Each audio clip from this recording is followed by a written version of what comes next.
ya. Itu harus nunggu lagi yang satu meninggal baru dihitung, ya.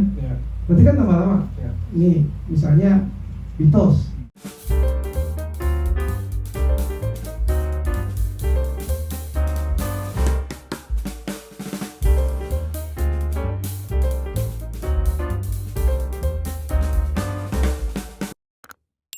Spesifiknya kita akan langsung tanyakan saja kepada Mas. Apa kabar? Baik. Ini kedengeran ya? Kurang kedengeran nih, cek. Sip, Mangga. Yes. Soal apa yang terjadi sih sebenarnya sampai lu dibilang ya kan ini jadinya lu ditempatkan sebagai orang yang melawan hukum kan kurang lebih. Iya. Mungkin lu bisa ceritain dulu posisinya gimana tuh? Jadi begini, terima kasih teman-teman semua udah datang ke sini. Pertama, saya ingin bikin semacam disclaimer dulu ya. Saya ini bukan tipe orang yang melawan hukum. Saya bukan orang seperti itu. Kalaupun saya melawan hukum, saya akan mencoba memberikan saran dan merubah itu dengan konstruktif, tidak dengan melawan seperti itu. Tidak. Nah, itu yang harus saya sampaikan. Yang kedua, bahwa saya sangat peduli terhadap nasib teman-teman musisi dan juga terutama teman-teman musisi pencipta, ya, yang tidak semuanya memiliki nasib sehebat Ahmad Dhani, ya. Banyak juga yang masih berjuang untuk mendapatkan royaltinya sesuai dengan sistem yang seharusnya berlaku. Itu yang harus saya klarifikasi.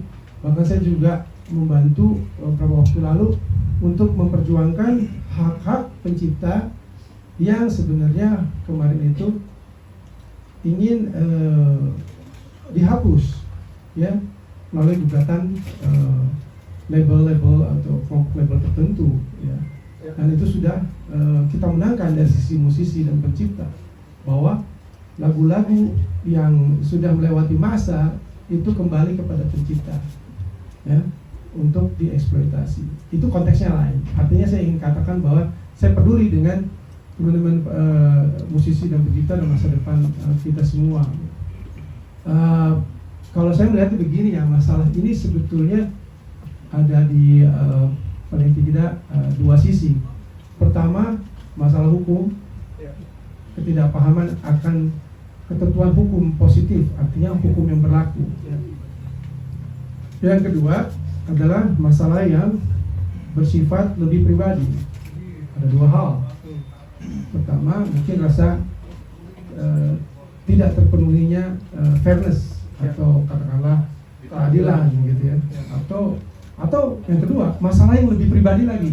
Sebaiknya nggak usah diungkap di sini. Teman-teman justru pengen tahu. Jadi sebenarnya masalahnya itu konstruksinya ya. Masalah hukum, ya, peraturan dan aturan yang sebenarnya benar-benar berlaku. Yang kedua masalah soal ketidakpuasan terhadap penerapan hukum ini sendiri. Ya. Kalau lu mau nanya yang apa? Sebenarnya kan yang disinggung ada hak moral ya. Hak moral itu sebenarnya seperti apa sih, Jak? Tergantung mau lihat dari konteks mana. Kalau ya kita ngomong sebagai orang awam, masyarakat awam, mungkin akan menafsirkan hak moral itu ya hak yang berurusan dengan perasaan kita gitu. Lu pakai lagu gue, ya sepatasnya dong, lu bayar gue. Itu hak moral dalam konteks masyarakat biasa. Tapi dalam konteks undang-undang hak cipta, hak moral bukan seperti itu. Hak moral itu adalah hak yang melekat pada pencipta untuk namanya dicantumkan. Kemudian hak supaya ciptanya itu tidak dirubah seenaknya sehingga mendegradasi derajatnya gitu, atau dibikin lucu-lucuan dan sebagainya. Estetikanya diutak-atik sampai hancur luar biasa seperti itu. Itu dia punya hak moral. Itu namanya hak moral menurut konteks undang-undang. Jadi gimana kita melihatnya gitu ya. Artinya kalau bicara hak moral, siapa sih? Emang ada disebutkan hak moral ya, Mas Dhani? Ya, mungkin dia ingin mengatakan yang pertama. Lu harusnya ngomong gitu. Ya, tapi dia sendiri nggak pernah ngomong dengan saya. Tiba-tiba dia memberikan larangan. Teks. Nah, dulu pernah memberikan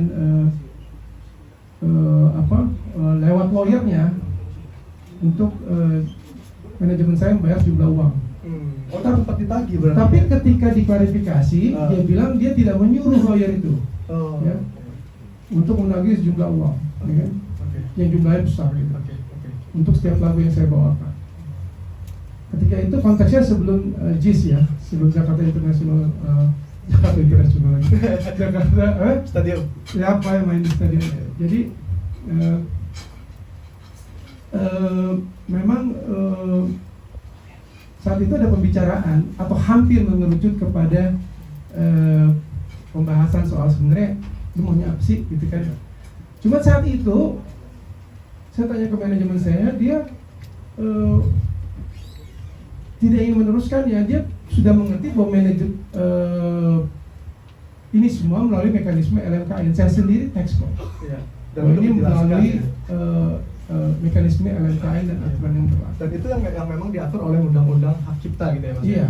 Tapi saya juga sebutkan ke Mas Dhani gitu kan bahwa saya terbuka sebagai pribadi, kita sebagai teman untuk bicara dalam konteks pertemanan. Ya, saya ada catatannya gitu kan. Ya. Artinya tidak semerta-merta tertutup.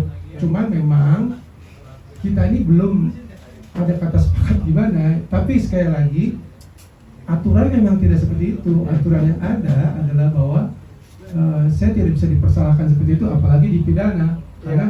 Karena saya kalau manggung itu membuat kontrak di mana IO yang bersangkutan itu, IO itu akan memiliki kewajiban untuk membayar royalti pada lembaga manajemen kolektif nasional, sehingga saya lepas dari tanggung jawab itu sebagai pengguna. Ya. Gitu kan? Dan itu sudah berlangsung bertahun-tahun. Ya. Saya udah nggak tahu kapan, sudah lama sekali. Dan itu selalu lu cantumkan di kontrak. Selalu ada di situ. Jadi dari kacamata hukum positif, saya kira sulit untuk mengatakan bahwa saya ini dalam posisi yang bersalah. Ya. Dan yang perlu publik tahu, ini Mas, dari undang-undang hak cipta gitu ya, kan dilarang. Padahal di undang-undang itu bunyinya seperti apa sih sebenarnya Mas? Lu sebagai masyarakat kan harusnya memang dilindungi gitu ya, boleh menggunakan hak ekonominya gitu ya. Terlepas lu dari lu penyanyi dewa atau tidak. Gimana tadi? Terlepas lu dari penyanyi dewa atau tidak gitu kan. Setiap orang tuh boleh sebagai masyarakat dalam undang-undang. Ya, dalam undang-undang hak cipta nomor 28 tahun 2014, khususnya pasal 23, Anda bisa pasal 23 dulu, Ji. Ayat 5. Pasal 87 ayat 23 ayat 5. Oh, 23 ayat 5 ya. Saya lupa ayatnya. Yang jelas pasal 23 itu menyebutkan bahwa setiap orang ya bisa menggunakan lagu ciptaannya dalam pertunjukan tanpa meminta izin terlebih dahulu kepada pencipta dengan membayar sejumlah royalti kepada pencipta melalui LMKN. Dan tarifnya udah diatur. Tarifnya sudah diatur melalui keputusan menteri. Jumlahnya adalah 2% dari performance right. Ya, 2% dari tiket yang terjual atau 2% ketika tidak ada tiket dari biaya produksi yang berhubungan dengan musik. Itu ada kok dalam keputusan menteri tahun 2016 ya. 2016, jadi tolong diteliti. Nah, seperti itulah konteks hukumnya. Jadi prinsipnya jangan kita mempersalahkan orang jika memang tidak ada aturan yang menyalahkan. Saya merasa saya tidak bersalah. Ya. Saya berpikir bukan merasa bahwa saya tidak bersalah. Gitu. Dan seharusnya langkah yang ditempuh Dhani idealnya seperti apa? Dia kan politisi juga nih. Ya, menurut saya Dhani sebagai politisi, setidaknya itu yang diakui, dia harus membuat langkah-langkah yang komunikatif, elegan, dan substantif melalui jalur-jalur yang konstruktif apabila ada ketidakpuasan, bukan membuat pernyataan-pernyataan yang menyetir opini publik seolah-olah si Once nih bersalah. Karena sebelumnya dia menyatakan bahwa Iwan yang bersalah, tiba-tiba melarang saya membawakan lagu Dewa. Saya mau klarifikasi sini, saya juga tidak membawakan lagu Dewa, kecuali lagu Dewa itu pun mungkin satu atau dua yang saya ciptakan gitu. Yang ciptain itu judulnya apa? Cemburu. Ini kan menciptakan bareng Dhani, kan Dhani bikin liriknya, saya bikin nadanya. Jadi saya kira nggak masalah karena satu lagu yang saya bawakan itu tidak merupakan kompetisi dengan Dewa gitu. Artinya Dewa yang sebesar itu dengan penonton yang bisa 70.000 orang kok bisa saya saingi bagaimana gitu. Saya udah cukup kenyang dengan manggung di 70.000 di puluhan ribu orang. terakhir memang luar biasa 70.000. Artinya saya ini dalam karir saya sudah beruntung punya pengalaman seperti itu. Dan terus terang saya merasa puas untuk main di kalangan penggemar saya sendiri yang mencintai karya saya dan datang ke konser saya. Mungkin mereka suka dengerin lagu Dewa paling 1 atau 2. Dan saya nggak merasa bahwa itu merugikan Dewa apabila saya tuh melakukan ini dalam konteks aturan yang sudah ada, pembayaran royalti melalui LMKM. Oh, nggak minta direct royalti. Makanya saya nggak tahu permintaan dia terakhir adalah saya tidak boleh bawakan lagu Dewa. Setahu saya dia terakhir meminta untuk maksud saya dia setuju untuk pembayaran royalti melalui LMK, ya kan? Karena dia sendiri tergabung dalam WAMI, ya, seperti itu. Makanya kita agak kaget kenapa dia harus melarang saya untuk membawakan lagu Dewa gitu ya. Tadi kan kaitannya sama minta izin itu kan artinya juga ada perizinan langsung gitu. Sementara undang-undang mengaturnya itu kan dengan LMK gitu ya. Nah, apa yang terjadi jika itu dilakukan gitu Mas? Kalau misalkan ada direct izin gitu. Oke. Soalnya. Ya, terima kasih. Jadi waktu Once minta tolong saya untuk dampingin dia kasusnya, saya bilang, lu nggak butuh lawyer, Cek. Masalahnya gampang kok. Ya kan? Tapi setelah kita diskusi lama, saya pikir oke deh saya dampingin karena gini, yang penting ini sebenarnya kalau masalah hukumnya nggak ada, ini sebenarnya sensasi aja dibikinnya, ya. Cuma ini udah menurut saya memang perlu untuk karena ini sifatnya sudah disinformasi, ya sengaja pengaburan, bukan hanya misinformasi nih, sudah disinformasi, seolah-olah Once bersalah, seolah-olah Once merasa lebih besar pada Dewa, gitu ya. Hingga kemudian fokuskan gitu. Serangannya bukan cuma jadi masalah hukum, jadi masalah personal juga kan, kelihatannya jadi begitu, gitu kan. Apakah IO nanti juga akan jadi gentar, akan jadi males gitu kan, itu kan juga bahaya itu buat Once. Kalau masalah hukumnya sederhana sekali, ya. Ini masalah pemahaman dari orang yang tidak paham. Undang-undang Cipta itu memang memberikan hak kepada pencipta ya, izin, itu benar, pasal 9. Perhatikan deh, pencipta-pencipta yang senang banget melarang orang gunain lagu pasti bilang pasal 9. Pasal 9 itu memang pasal untuk izin. Jadi ada 9 hak pencipta. Kalau Anda pencipta, Anda punya hak untuk menerjemahkan karyanya gitu kan. Kalau buku ya, mengadaptasi, kalau musik, mengaransemen, itu hak ekonomi Anda sendiri. Anda boleh sendiri. Jadi kalau saya punya lagu, ngasih ke saya gitu, coba gua bikin musikal ya, boleh berapa? 200 juta ya, mesti bayar. Tarifnya dia sendiri nentuin, nggak ada lembaga lain. Gitu. Cek, lagu lu gue ganti liriknya ya, bahasa Inggris, oke, berapa? 1 juta, gitu. Ya udah. Itu hubungan antara si pencipta dengan yang ketiga, boleh langsung. 8 hak tuh. Kemudian ada 1 hak, namanya apa? Hak pengumuman, ya penampilan di muka umum dengan komersial. Nah, penampilan ini si pencipta lagu nggak bisa langsung ya dapat hasilnya. Dia harus tergabung di LMK, lembaga manajemen. Kenapa harus diatur seperti itu? Kalau enggak kacau balau. Ya, ada warung nih, kios jam 3, Ahmad Dhani datang minta duit jam 4. Padahal lagunya diputar di iya, kan? Siapa? Slang datang. Tiap orang minta dimainin, dimainin gitu ya. Semua orang minta lagu sendiri-sendiri kan. Yang punya kafe kan kapan kerjanya kan bayar terus. Udah gitu tarifnya sendiri-sendiri. Makanya kalau mau dapat duit royalti dari performing, ya undang-undang bilang harus ikut LMK. Dan kita tuh udah ada banyak LMK kan? Ada 11 LMK. LMK 11 terus dibikin namanya LMKM. Gitu jadi setiap orang yang mau dapat duit dari royalti kalau lagunya dimainin di muka umum, konser, ya apalah segala macam, itu dia harus masuk di LMK. Nanti LMK yang mungut duitnya dari para penyelenggara. Nanti LMK baru bayar ke si pencipta. Itu mekanismenya. Ya, satu. Nah, itu kan cuma soal royalti, pasti nanya gitu dong teman-teman. Izin gimana? Enggak termasuk izinnya. Jadi waktu si pencipta ngasih surat kuasa ke LMK buat mengut royalti, dia kan udah ngasih izin lagu itu diputar, iya nggak? Gimana lagu bisa diputar kalau lagu yang nggak dimainin dulu? Jadi artinya kalau pencipta ya nggak mau lagunya dimainin, jangan bikin lagu.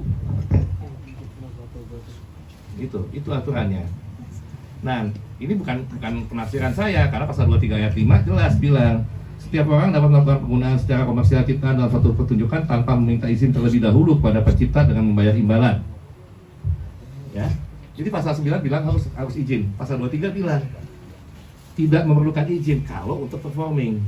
Ya, Jadi sifatnya Jadi tuh yang pasal 9 khusus, umum, pasal 9 khusus. Kan hukum ada yang gitu kan? Jadi gini misalnya, kita bikin aturan makan malam setiap hari nggak boleh lebih dari jam 7 malam. Terus ada pasal di bawahnya, kecuali hari Rabu kita boleh makan malam sampai jam 12 malam. Pertanyaan saya, pasal yang di bawahnya yang Rabu ini bertentangan nggak sama di atas? Enggak. Cuma dia perkecualian. Nah, perkecualian itu untuk apa? Untuk performing. yang 2% tadi itu. 2% tadi. Dan jadi kalau orang cuma baca pasal 9 itu undang-undang kita punya hak mutlak segala macam, tapi kalau baca pasal 23, kalau pasal 8 sesat lah dia. Kalau kita baca undang-undang kayak atau baca kitab suci nggak lengkap, ya sesat lah kita, jadi ekstremis lah kita. Ini yang terjadi. Jadi masalahnya sederhana sekali. Apakah Once bersalah? Ya baca undang-undangnya bener dong, gitu. Once kan nyanyi lagu, nggak perlu izin, pasal 23 nggak ada kok. kecuali gini, Nanti dulu. kecuali itu kalau aku gandain ya, Ya, kopi ya itu nggak boleh, itu lain. Kalau Ya, performing lanjutkan. boleh. Perlu izin apa enggak? Enggak. Gitu. Terus boleh kan dia ngelarang? Kayak kalau dia nggak larang, lagunya nggak dimasukin ke LMK atau Ya. Jadi memang begitu hukumnya. Jadi jangan karena dia nggak ngerti, dia nggak suka, terus dia bikin hukum sendiri. Kalau memang dia nggak terima dengan pasal 23 ayat 5 ini, pasal 87 ini, ya ke MK aja batalin. Jadi tapi- review ya. Jangan Anda nggak paham hukum, ya, terus Anda nggak suka sama hukumnya, Anda nyalain Once, Anda nyalain ego. Dan menurut lu nih yang dilakukan Dani intimidasi. Kita sih tadinya ketawa-ketawa aja ya, karena kita kan tahu ya ada orang-orang yang memang suka sensasi gitu ya. Tapi kalau dari Once sih, terus katanya Once, Cok, intimidatif nggak Cok? Atau udah ada belum IO yang nggak jadi atau gimana? Nggak tahu. Impactnya dari situ itu. Mungkin lo bisa lanjutin. Ya belum tahu kan, ini kan relatif baru ya. Mungkin saya lihat ya, mungkin kalau ada IO yang jadi khawatir ya kita lihat saja nanti gimana. Mungkin kita mesti kasih pemahaman bahwa saya akan membawakan lagu paling banyak cuma satu. Lagu itu pun saya ikut menciptakan. Jadi nggak perlu takut. Artinya kita ini dilindungi oleh undang-undang di negara ini. Kita bermasyarakat tunduk pada aturan-aturan yang berlaku, bukan tunduk kepada aspirasi masing-masing orang yang sedang melontarkan perasaan-perasaan yang tidak sesuai dengan aturan yang berlaku. Tapi gini aja, saya kira tadi apa yang dijelaskan Mas Panji udah cukup jelas nggak? Atau Mas Panji mau tambahin lagi? Nggak cukup. Nanti jadi tanya jawab. Ya, jadi memang seperti itu mekanismenya. Pasal 23 itu dan pasal 87 di Undang-Undang Hak Cipta itu merupakan lex specialis derogat lex generalis atau sesuatu yang khusus yang ada di atas yang umum dalam konteks Undang-Undang Hak Cipta nomor 28 tahun 2014. Masyarakat harus tahu bagaimana membaca undang-undang itu. Tadi seperti kata Mas Panji, jika kamu tidak tahu membaca undang-undang itu menjadi kacau sekali, penuh dengan pertentangan-pertentangan yang sebenarnya nggak perlu. Ya. Saya nggak mengatakan bahwa undang-undang itu sempurna. Iya, betul. Yang sempurna itu hanya Bisa Tuhan. di judicial review kok. Ya kan? bukan kalau Bisa mau. di judicial review. Apa? Judicial review. Sebut tadi. Sorry bukan orang hukum. Kalau bilang judika sih. Judicial Jadi review. judicial review itu bisa dilakukan ketika kita tidak merasa puas dengan satu aturan atau kita merasa ada pertentangan di antara undang-undang dan aturan-aturan yang berlaku. Nah, itu bisa dilakukan. Tapi yang saya terus terang kecewa adalah pembentukan opini bahwa saya itu bersalah. Saya sama sekali menentang itu. Saya sama sekali menentang itu, dan saya ingin katakan lagi, saya bukan tipe orang yang menentang hukum. Ya, saya ikut hukum. Bahkan kalaupun ada perubahan apapun dalam Undang-Undang Hak Cipta, kemanapun dia berubah saya ikut. Kayak misalkan kalau tarifnya dari 2% Nah. meningkat, itu lo juga mau dukung. Iya dong. Karena kan kecil banget buat Kalau sudah diketok palu oleh pemerintah, oleh DPR, kita Yang penting ikut. udah disahin ya. Ya, meskipun tentu kita bisa usahakan perubahan-perubahan yang konstruktif, artinya tidak destruktif. Ya. Artinya begini yang ingin saya katakan, bahwa semenjak tahun 1991 ya sebenarnya kan pilihan hukum negara ini adalah membentuk satu mekanisme pembentukan pengumpulan royalti secara publik melalui lembaga manajemen kolektif. Itu bukan hal baru. Itu dari tahun 90 ya. 90 bahkan mungkin sebelumnya. Ya kan arti rancangan itu adalah pilihan negara ini. Pemilihan hukum yang dilakukan. Ada aturan-aturan sudah dirancangkan untuk menuju ke situ. Nah, memang ada mungkin keluhan. Misalnya tadi yang lu sebutin, misalnya mungkin 2% kurang tuh, ya kan?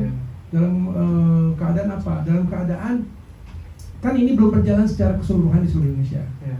Saya juga setuju. Saya tegaskan ya, saya setuju untuk itu diperbesar.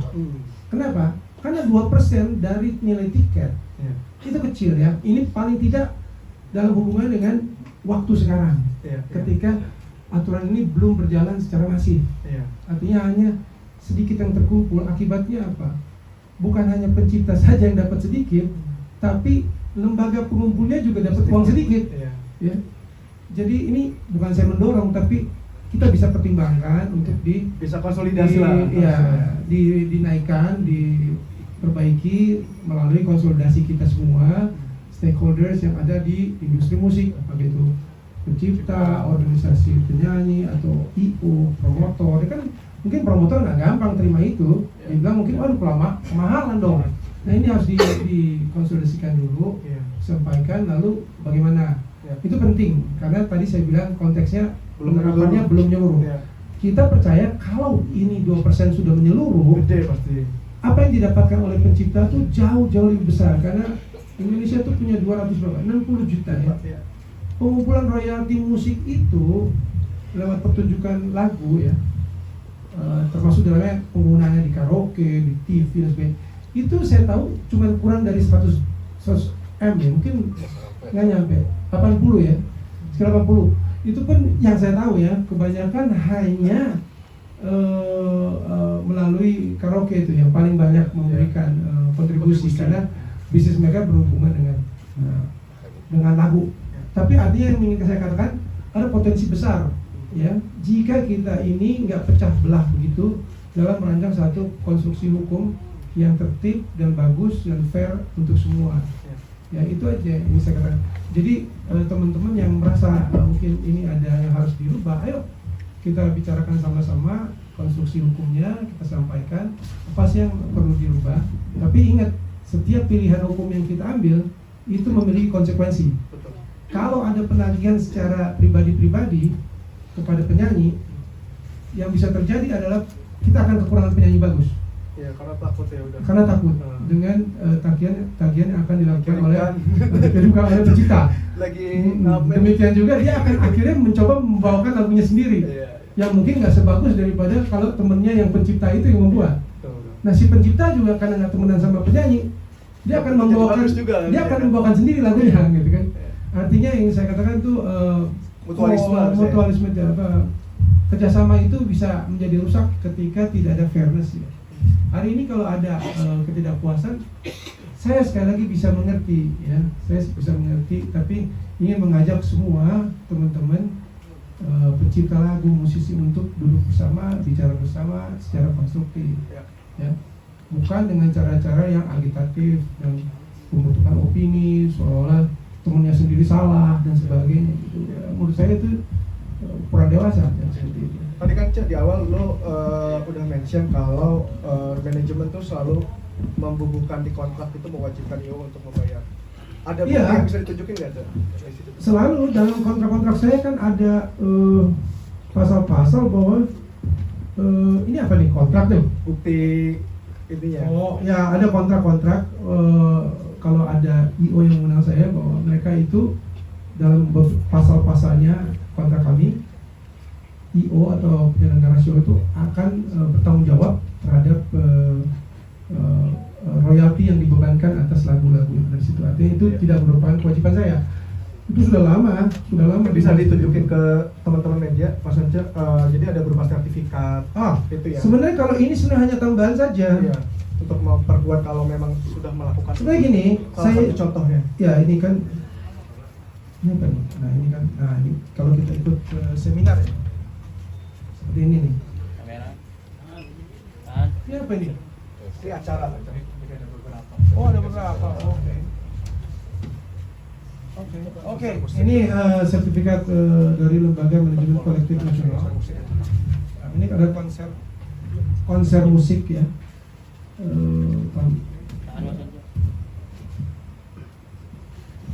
Ya.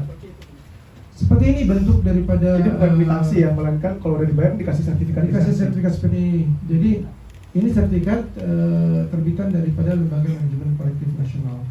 Sebenarnya saya tuh nggak perlu, maksudnya segitu rajinnya mengatur-ngatur semua apa, maksudnya membantu Ya, perjalanan. artinya kalau saya mau merem aja, ya ini kewajiban daripada event organizer. Cuman karena saya peduli, Ya. saya pikir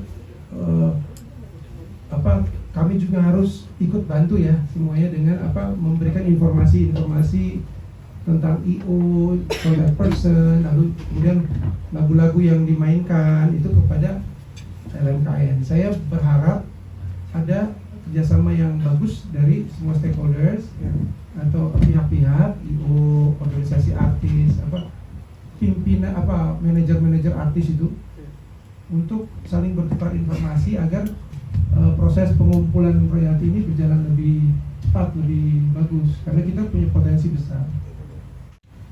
Langsung jawab. Oke. Tidak akan, ya, kecuali lagu yang memang saya ikut menulisnya.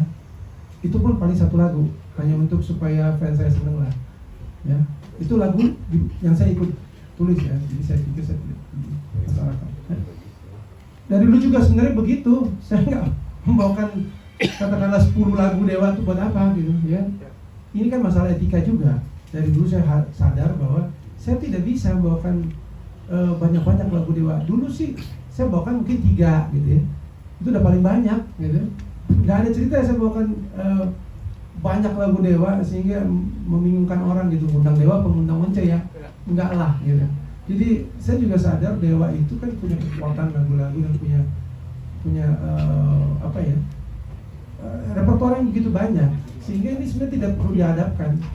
Saya dan Dewa tidak perlu. Saya jauh lah di bawah Dewa, ya.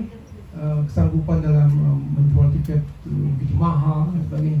Saya ini kan di Solo biasa aja, ya. Dan sekali lagi saya tidak akan bawakan lagu Dewa begitu banyak. Untuk konteks sekarang, karena sudah ada seperti ini paling cuma 1. Tapi kalau mau dibilang dulu pun paling cuma 3, mungkin lebih, ya. Jadi seperti itu aja, ya. Semoga itu bisa dimengerti ya oleh Mas Dhani. Jadi saya ini jangan dihadapkan dengan Dewa bahwa Dewa itu akan berkurang show-nya karena saya nggak ikut. Saya sih nggak percaya itu. Dewa itu punya 3 vokalis lain, Elo, Firsa, dan Ayla. Sudah mereka semua bagus-bagus, ya. Saya kira itu nggak seperti itu harusnya, ya. Artinya saya juga kan ikut membuat lagu itu dan ikut mempopulerkannya. Saya sendiri juga merasa punya kontribusi dengan Dewa, dan karena itu penggemar saya juga kadang-kadang kan masih ingin coba dong bawain lagu satu Dewa gitu kan. Jadi saya pikir itu nggak masalah dan nggak kompetitif lah, ya. Ada lagi pertanyaan lain? Terima kasih. Artinya terkait dengan undang-undang hak cipta itu kan ada tiga poin di sini kan, stakeholder-nya adalah pengguna, LMKN-nya, sama si pencipta. Ya. Nah, artinya kalau Mas Once sendiri menyerahkan kepada IO, apakah ini nggak menjadi sebuah permasalahan baru gitu maksudnya? Karena seolah pengguna itu akhirnya mengabaikan, akhirnya ada pihak keempat nih, IO jadi masuk dalam stakeholder itu, Mas. Jawab. Gini, kenapa IO yang bayar? Nah ini juga mesti diperjelas. Ya. Karena aturan tarif 2% itu ya untuk konser adalah dari nilai jumlah tiket yang terjual atau nilai produksi. Yang tahu jumlah tiket terjual sama nilai produksi siapa? Penyanyi apa IO? IO kan? Jadi bebannya dia. Itu loh Pak. Jadi memang kenapa bukan pengguna? Karena justru itu adalah penghasilan tambahan untuk pencipta, ya kan? melalui si penyanyi, lagu si pencipta dibawakan, ya kan? Penyanyi inilah yang datang ke tempat konser yang mengundang orang untuk datang untuk bayar, ya kan? Yang dapat keuntungan siapa?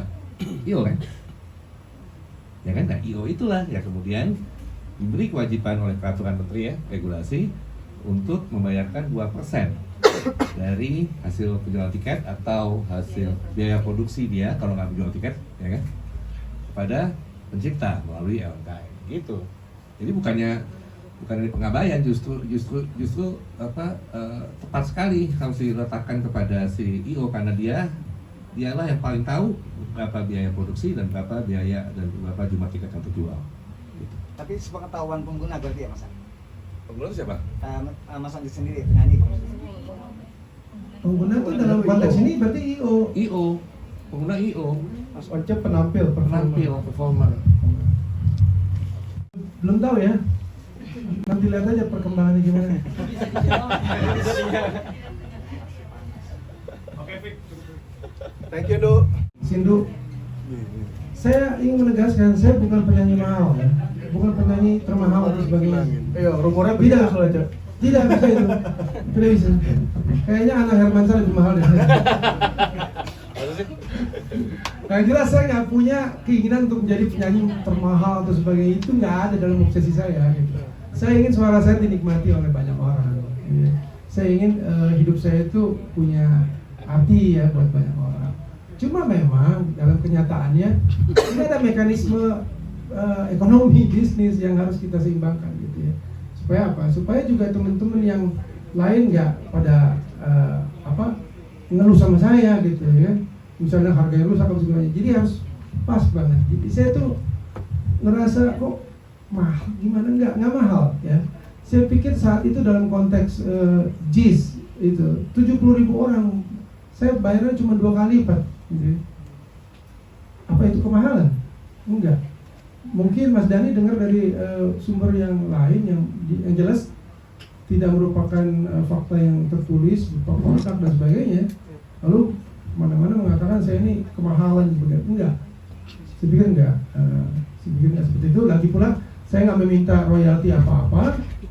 Misalnya dalam bentuk misalnya satu tiket saya dapat berapa perak gitu. Itu kan bisa dilakukan oleh siapapun yang di situ. Bahkan juga oleh Mas Dhani, saya nggak tahu, ya kan?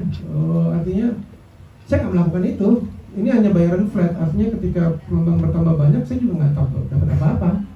Itu kan belum lagi dari iklan dan sebagainya. Jadi tolong dipahami secara proporsional bahwa ketika penonton 70.000 atau kan nggak usah 70.000 lah, 30.000 orang bayar tiket semua, itu beda dengan penonton 5.000, ya kan? Ya jumlah bayaran saya hanya 2 kali lipat lah, relatif segitu. Nggak lebih berlebihan bagaimana gitu. Rumor berarti ya, rumor. Ya itu rumor-rumor yang terlalu berlebihan saya kira gitu ya. Jadi proporsi antara pendapatan saya dan apa yang didapatkan di konser itu baik-baik aja, dan waktu itu juga nggak ada keluhan dari event organizer yang menangani konser itu, yaitu Redline. Jadi menganggap itu wajar, makanya kita tantangan saja gitu. Makanya berjalan dan sukses gitu kan. Makanya berjalan. Kalaupun ada ketakutan, memang itu ketakutan bahwa jumlah sebegitu, bukan ketakutan bahwa orang tidak datang, tapi ketakutan bahwa begitu banyak orang datang dan itu berbahaya. Itu Kontrolnya juga nggak bisa dikatakan mudah. Ya. Gitu. Jadi sehingga ada syarat-syarat yang dilakukan untuk supaya masyarakat menonton itu semua aman, bisa datang dengan sehat, pulang dengan sehat, nggak ada kerusuhan dan sebagainya. Ya. Thank you. Ada lagi yang mau bertanya? Silakan. Langsung aja. Ya. Dewa, yang lain masih main sama Dewa? Iya, faktor tadi humor mahal atau segala macam, lebih ke faktor apa selain tadi? Oh enggak, ya memang karena saya memang mungkin bukan mahal dalam arti itu, tapi memang saya nggak selalu bisa main dengan Dewa. Bukan hanya bisa, tapi memang saya agak enggan karena Dewa kan selalu punya 3 vokalis lain gitu, dan saya juga punya karir solo untuk saya jalani gitu. Sesimpel itu sih, bukan artinya terus mahal-mahal gimana, enggak lah ya kan. Menurut saya wajar-wajar saja gitu. Artinya ya ini kan pilihan kita kan, kita mau terus ada dalam show Dewa atau enggak gitu kan. Saya apalagi bukan lagi member dari Dewa 19. Saya pikir harusnya itu ada kebebasan lah untuk kita kadang-kadang main, kadang-kadang enggak. Terus terang aja main dengan crowd yang besar itu nggak mudah, gitu, nggak mudah. Anda harus latihan bener. Sebagai vokalis tuh kita harus punya konsistensi. Jadi bukan satu yang mudah untuk jadi vokalis, apalagi di band besar seperti Dewa. Dan Dewa selalu dengan crowd banyak kan. Selalu. Iya. Jadi ini saya agak curhat sedikit ya. Itu jadi vokalis di band seperti Dewa itu nggak mudah. Dewa itu band rock dengan nada-nada yang bisa bilang pop. Makanya cewek suka, cowok suka. Cewek suka dengan melodinya, yang laki suka dengan energinya. Anda kalau jadi vokalis di band seperti itu, Anda harus bisa nyanyi lagu pop dan bisa nyanyi rock. Lu bisa harus nyanyi lagu dengan energi keras, tapi dengan cara yang lembut. Iya. Itu kan susah. Ketahuan kita nyanyi lagu pop aja, atau nggak lagu yang rock sekalian gitu. Bukan saya menyepelekan, tapi buat saya paling tidak dari kacamata saya Ada challenge nggak mudah. Jadinya nggak mudah. Jadi kalau kita ngomong tuh waduh itu mesti persiapan ya. Mungkin jawabannya karena challenge itu tadi. Challenge, lu mesti cukup tidur. Ya. Vokalis itu mesti adalah orang yang paling sehat di dalam band. Ya istilahnya dulu kalau kita tour itu kalau orang jalan-jalan gitu kalau malam ya setelah show, saya tuh mungkin vokalis lain juga harus tidur karena besoknya show lagi. Ya seperti itulah tantangan-tantangan. Jadi banyak juga tantangan sebagai penyanyi. Kejawab ya, Anda? Pastinya ya. Anak saya sampai tanya, ada apa sih itu Pak? Kok satu sekolah tanyain ke aku gitu. Saya bayangin bagaimana jawab. Masalah bapaknya, anaknya kena nih ya.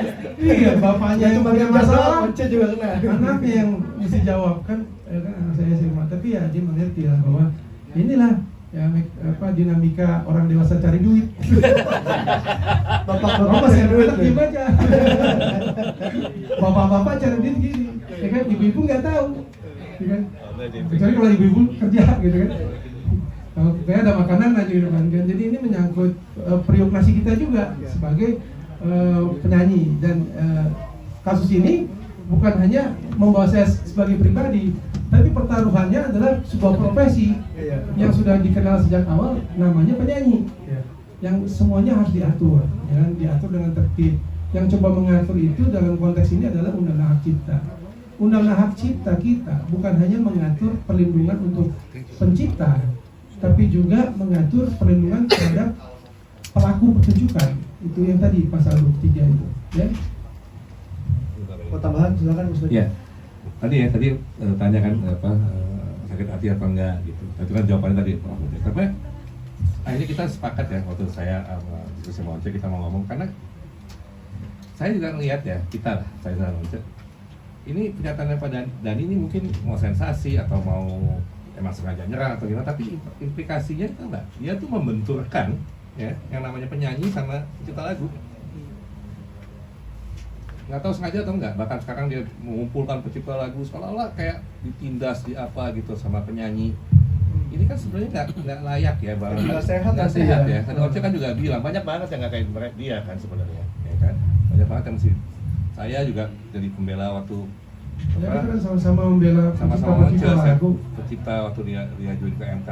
Gimana kita membela itu? Kan? Sekarang Dhani ngomong begini, dia nggak sadar gitu loh bahwa implikasinya tuh dia kayak apa ya? Mengadu domba yang membenturkan antara penyanyi dan pencipta. Lebih penting mana? Lebih penting pencipta dong. Kan kalau nggak ada pencipta lagu, mereka bisa apa? Gitu.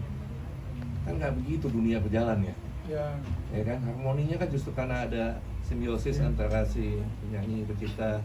Apakah Dhani maunya mulai sekarang menjadi penyanyi harus punya lagu sendiri? Ya. Apakah kalau jadi pencipta harus bisa kayak dia gitu, enak-enaknya? Mungkin konsekuensi daripada isu-isu seperti ini, para penyanyi harus lebih hati-hati, khususnya pada saat mereka pertama kali hendak merekam lagu ya yang diciptakan oleh pencipta. Ketika lu misalnya sebuah tips nih ya teman-teman. Ya, ketika lu misalnya dibuatkan lagu oleh Mas Panji, lu nyanyinya, lu nggak bisa sembarangan sekarang. Lu mesti bikin perjanjian dengan pencipta supaya lu akan dapat hak untuk membawakannya. Ya kan? Ya, maksudnya bukan perjanjian gimana sih, tapi maksudnya harus mengerti sama ngerti, karena sepertinya banyak berubah ketika berjalannya waktu. Iya. Sebenarnya itu kan sudah menjadi udah dijanjikan secara tertulis ketika pencipta memberikan lagu kepada si penyanyi, ya, khususnya misalnya penyanyi solo yang diciptakan lagu oleh pencipta, ya, itu ada konsekuensi bahwa lagu itu akan bebas dibawakan oleh si penyanyi, Iya. bukan kemudian Harusnya itu disadari dari awal. dari awal. Iya. Kalau sudah dikatakan dari awal dia akan melarang, Ya mungkin kasih tahu juga mungkin di iya, awal kali ya. mungkin bisa nggak terjadi itu Iya. perekaman lagu. Kayak Kayak apa? apa gitu, kayak bersalah banget cuman main satu lagu aja nggak boleh. Ya, saya kira Oke. seperti itu. Tapi berarti Jadi, ada ya, ada masalah personal. iya. Kesimpulan, Enggak, kesimpulan, ini kesimpulan. kesimpulan sendiri. Semuanya nggak menjawab gitu teman-teman. Jadi saya Nggak ada kira itu penegasan. adalah ya, dari kesempatan ini saya kira kita ingin membahas Akibat posisi hukumnya dulu. Posisi hukumnya itu adalah seperti itu. Lembaga manajemen kolektif mengumpulkan dan mendistribusikan royalti itu sudah ada dalam peraturan undang-undang cipta nomor 28 tahun 2014, PP peraturan pemerintah nomor 56 tahun 2021, peraturan menteri nomor 9 tahun 2022. Semua itu ada di situ. Jadi mekanismenya bahwa LMK mengumpulkan diberikan pada LMK, LMK memberikan kepada pencipta yang bersangkutan. Sebesar 2% ya dari hak penampil. Untuk konteksnya Konteks pertunjukan 2% dari tiket yang terjual atau 2% dari biaya produksi. Jadi jangan lupa garis bawahi tarif, ya. Tarif ini bukan tarif dari si pencipta, tapi tarif daripada peraturan pemerintah. Sekali lagi terbuka untuk kita semua, insan musik, teman-teman semua, pencipta, pemusik, dan kita semua penyanyi, label atau promotor, IO, untuk mendiskusikan kembali, pantas nggak sih 2% ini? Iya. Gitu kan? Bisa nggak sih kita naikin? Itu siapa sih yang mengeluh? Mungkin IO mengeluh, promotor, tapi pencipta suka kan? Dan mungkin LMKN juga suka, karena LMK dan LMKN akan mendapatkan ya cukup lah, karena kan mereka akan mengangkat berapa persen ya untuk biaya operasional. Ada satu hal lagi yang mungkin ingin saya sampaikan. Saya ingin sekali supaya negara, pemerintah itu memberikan perhatian yang besar terhadap sistem perindustrian industri musik di Indonesia, karena ini menyangkut banyak, bukan hanya saya ya, kan ada banyak orang menjadi penyanyi. Jangan sampai potensi musik Indonesia itu meredup karena konflik-konflik seperti ini. Orang-orang menyanyi tapi kemungkinan mungkin dia nggak seperti saya bisa bikin lagu, dia harus bikin lagu, nggak usah deh, ribet gitu, nggak ada masa depannya nih. Itu harus dibuat sebuah positif yang bagus ya. Nah, saya berharap bahwa pemerintah dalam hal LMKN dan sistem elektronik yang sedang dibangun ini memberikan dana ya yang mungkin berasal dari APBN ya. Iya. Untuk nggak tahu sumber dana di mana sih gitu, yang bisa diberikan untuk operasional, untuk menunjang sistem ini supaya berjalan paling tidak dalam pembuatan sistem elektronik yang sedang berlangsung, sehingga kita bisa lebih transparan kan. Kalau pemerintah memberikan uangnya itu bisa diawasi oleh KPK, mungkin ya lembaga ya BPK dan sebagainya ya. Jadi kondisi sekarang adalah negara mengatur tapi tidak memberikan uang, sehingga yang saya lihat adalah pelaksanaan pengumpulan royalti secara masif ini belum maksimal karena mereka membutuhkan dana juga ya, dan pembentukan atau pembuatan sistem elektronik ini kan costly juga ya. Lalu kemudian kalau tidak ada dana dari negara, maka uang itu akan diambil dari persentase yang diambil oleh LMK dari pencipta. Nah itu kan Dipotong lagi. dipotong lagi nanti gitu. Jadi ya ini pesan supaya semoga aja ya ada perubahan, ada kebijakan baru. Thank you, Encer. Jadi nggak boleh ngomongin orang karena bulan puasa nih, Mas. Perwakilan dari Indo Legend. Boleh ya? Boleh. Oke. Ini aja ngerangkum waktu yang pas di Wami kan itu pertama akhirnya muncul bahwa IO tuh bukan nama Once ya saat itu. IO tuh harus lapor saat menggunakan lagu Dewa 19 saat itu gitu kan. Dan saat itu juga ada omongan dari Mas Dhani, mungkin dia pernah melihat di mana gitu. Once mungkin menanggapi itu juga sebelumnya, mungkin pas di KFC di Kemang apa gimana gitu. Nah Once itu berbicara sebagai apa gitu, sebagai performer kah, IO, LMKN atau apa gitu kan, itu yang dia permasalahkan saat itu.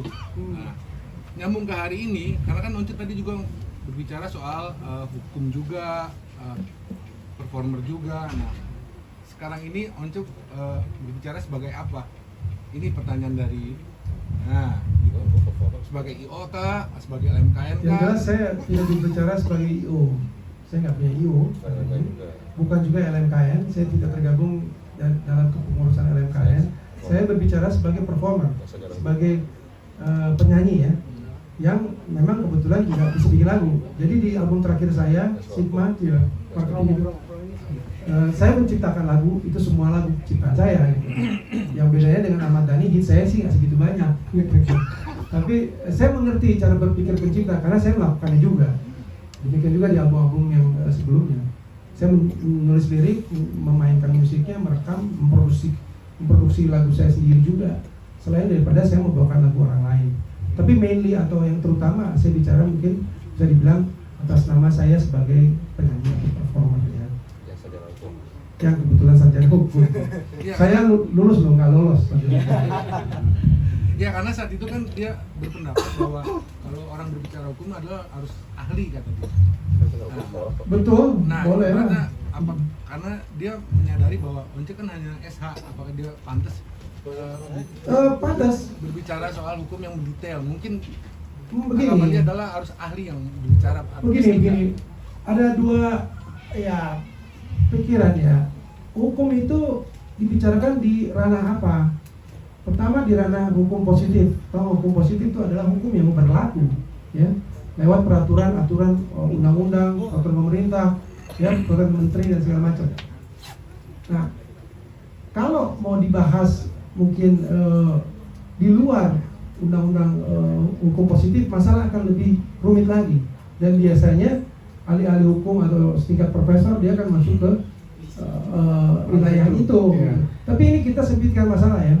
Kalau cuma di ranah hukum positif, saya kira apa yang saya bicarakan itu benar dan objektif. Data-data yang saya kumpulkan itu bisa saya simpulkan bahwa itu objektif. Bahwa begitulah pengaturan yang ada. Tapi Tambah dikit ya, ini Boleh, Mas. jangan sampai hukum undang-undang ya itu berlaku hari ini semua orang dianggap tahu fiksi hukum itu gitu, ya kan? Orang-orang yang tahu. Dianggap tahu fiksi hukum artinya semua orang dianggap tahu hukum, jadi kita nggak bisa tuh kena hukuman. Oh, saya kok nggak tahu hukumnya, saya bukan sarjana hukum, ya nggak bisa. Ini semua orang dianggap tahu hukum gitu. Jadi kalau Dhani bilang itu kan samanya merendahkan semua orang, bukan cuma Once jadinya. Undang-undang harus sarjana hukum juga dia bikin sarjana hukum dia bikin kualifikasi sendiri ya, ahli kayak apa? S2, S3 atau apa? S1 aja kan kita udah belajar pengantar ilmu hukum, udah belajar penafsiran hukum kan? Dan jadi sebenarnya nggak boleh begitu. Hukum itu harus mengerti semua orang, karena begitu kita kena hukuman atau kita berhadapan hukum, kita nggak bisa bilang kita nggak ngerti karena kita bukan sarjana hukum. Ya, betul. Jadi Anda semua juga di sini sebenarnya diasumsikan oleh negara ini mengerti hukum. Bayangin ya. Itulah prinsip hukum di seluruh dunia. Jadi bukan berarti misalnya Anda melanggar hukum kemudian Anda bilang, oh sorry saya nggak tahu tuh hukumnya. Nggak ada, di seluruh dunia nggak seperti itu. Itu makanya prinsip hukum bahwa semua orang dianggap tahu hukum itu ada di seluruh dunia. Itu namanya fiksi ya, fiksi hukum ya. Jadi seperti itu. Jadi untuk hukum-hukum apalagi yang menyangkut hukum-hukum yang jelas-jelas sudah berlaku, saya kira apalagi jadi profesi. apalagi ya yang berurusan dengan profesi kita masing-masing. Dalam konteksnya saya sebagai penyanyi pemusik, ya tentu ini saya pahami betul, saya pahami secara objektif. Kalau saya misalnya menjadi arsitek, saya akan pelajari hukum tentang arsitek dan saya akan ada undang-undang arsitek, saya akan pahami bahkan sebagai arsitek gitu ya. Nanti begitu. Jadi bukan gara-gara saya arsitek misalnya, saya bukan sarjana hukum, saya arsitek tuh saya bilang, wah maaf saya nggak ngerti undang-undang arsitek. Misal Anda sendiri itu ada di situ dan Anda buat kesalahan, misalnya bikin konstruksi salah lalu lepas tanggung jawab begitu. Kan di undang-undang arsitek ada, Anda memilih. Panji boleh berkomentar? Komentar aja. Enggak, gini loh, artinya ya ini negara bebas ya. Free world. Semua bisa bicara gitu. Makanya saya ngomong-ngomong, Cek, kalau tersinggung mau ngapain Cek gitu. ya enggak lah, ya udah, yang penting kita tahu orangnya kayak apa begitu kan. Once. Ya, Terus jadi apakah dia boleh berkata seperti itu? Sebenarnya gini, kita sih Once lah ya, menyayangkan aja gitu. Mungkin apapun motifnya Dani, mau sensasi kah, atau emang ada personal masalah sama Once lah, atau merasa dia benar. Tapi yang kita sayangkan adalah mulutnya dia kali ini ya, itu telah melukai banyak banget penyanyi, bukan cuma Once. Ya, bahkan membuat benturan antara penyanyi dengan pencipta. Gitu. Ya, apa ya? Seperti ingin menunjukkan superioritas pencipta gitu. Ya padahal kita tahu ya dunia nggak seperti itu, gitu. Harmoninya nggak seperti itu. Jadi apa yang dilakukan Dani dia nggak sadar mungkin itu merusak harmoni. Ya, merusak harmoni. Gitu. Ini saya tambahkan juga ya sedikit ya, mungkin nggak tahu ada pengakhiran dari ini semua. Harus kita semua pahamin beda antara royalti dan pembagian untung atau profit sharing ya. Royalti itu harus dibedakan dari fee atau pendapatan kerja ya. Royalti itu adalah sebuah pendapatan yang diperoleh dari kerja yang sudah dilakukan, mungkin dilakukan sudah berpuluh tahun lalu. Saat ini masih dapat royalti. Seorang pencipta bisa mendapatkan royalti terus menerus apabila karyanya itu dieksploitasi 70 tahun, saya ulangi, 70 tahun setelah dia meninggal. Ya. Jadi Anda bayangkan di negara kita yang 260 orang ini dan 20 juta orang ini, ada potensi besar bahwa kalau Anda jadi pencipta lagu, pemusik dan terkenal karyanya, Anda dan keturunan Anda itu terjamin ya hidupnya selama 70 tahun setelah Anda meninggal. Dan tidak hanya itu, kalau Anda bikin berdua sama teman Anda begitu, ya, itu harus nunggu lagi yang satu meninggal baru dihitung, ya. Berarti kan tambah lama. Nih, misalnya Beatles, John Lennon sudah meninggal tahun 80, Paul McCartney belum meninggal sampai sekarang umurnya 80, nggak tahu sekarang kapan. Jadi hak eksploitasi daripada The Beatles, John Lennon dan Paul McCartney ketika mereka membuat lagu bareng belum dihitung. Anda sadar nggak bahwa potensi seorang pencipta itu besar, nggak sebegitu sedikitnya.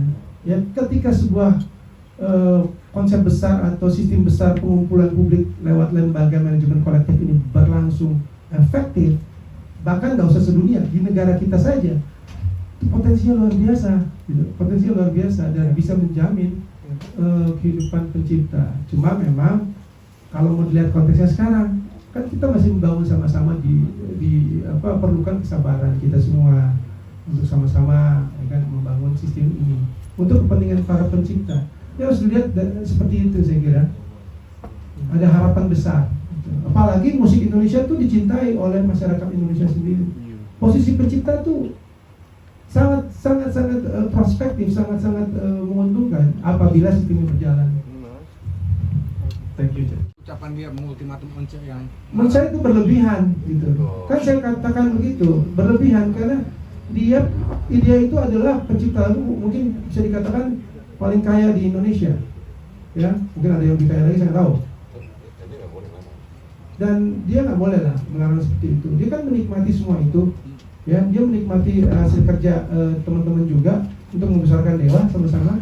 Kalau ada interview, yuk kita sama interview, yuk berkunjung ke mana, berkunjung ke situ, berkunjung ke temannya dia, ya, berkunjung ke kadang-kadang ke pesantren, rame-rame lah. Kita pokoknya semangat kita padu gitu.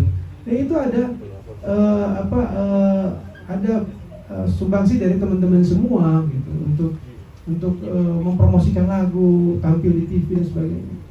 Kalau saya merasa kalau satu lagu atau dua lagu, 3 lagu bawakan itu bukan sesuatu yang berlebihan gitu. Artinya lagi pula saya masih main dengan Dewa ya sekali gitu. Untuk apa membuat pelarangan seperti itu? Sepertinya saya nggak pernah ada dalam hidupnya. Oke, thank you, Cek.